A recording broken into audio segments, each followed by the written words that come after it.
अभी मैं बेटी के गीत गाने जा रही हूँ। वीडियो को लाइक कीजिएगा, चैनल को सब्सक्राइब कीजिएगा। चमा चमा चमक है गंगा जी के पनिया, चमा चमा चमक है गंगा जी के पनिया, चमा चमा चमक है यारा, चमा चमा चमक है यारा। जैसा ही चमक थी बेटी जी दुलारी तो बेटी, जैसा ही चमक थी बेटी जी दुलारी तो बेटी।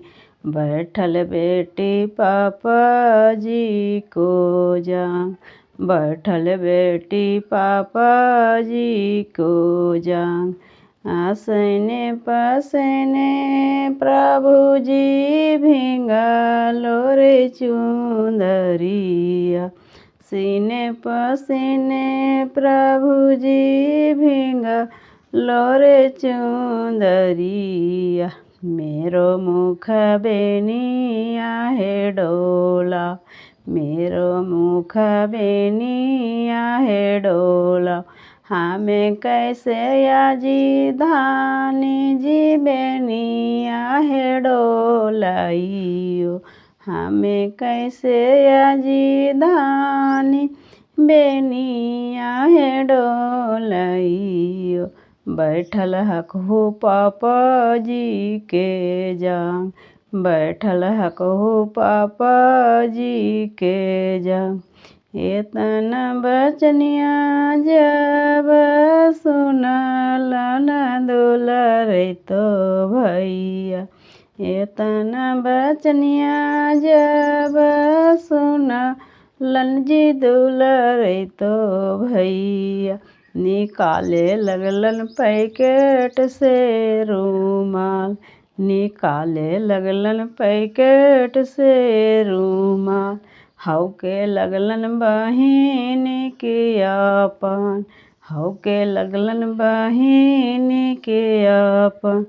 चम चम चमक है गंगा जी के हे पनिया, चम चम चमक है गंगा जी के हे पनिया, चमा चमा चमक है यारा, चमा चमा चमक है यारा। जैसे ही चमक थिन बेटी जी दुलारी तो बेटी। बैठल हाथिन चाचा जी को जा, बैठल हाथिन चाचा जी को जा। आसने पासने प्रभु जी भिंगालो रे चुंदरिया, आसीने पासीने प्रभु जी भिंगालो रे चुंदरिया। मेरो मुख बेनिया है डोलाहू, मेरो मुख बेनिया है डोलाहू। हमें कैसे याजी धानी जी बेनिया है डोलाइयो, हमें कैसे याजी धानी जी बेनिया है डोलाइयो। बैठल हकहु पापा जी के जा, बैठल हकहु पापा जी के जा। एतना बचनिया जब सुनलन सभे भैया, एतना बचनिया जब सुनलन सभे भैया। निकाले लगलन पैकेट से रुमाल, निकाले लगलन पैकेट से रुमाल। हौ के लगलन बहिन के आपन, हौ के लगलन बहिन रे आपन।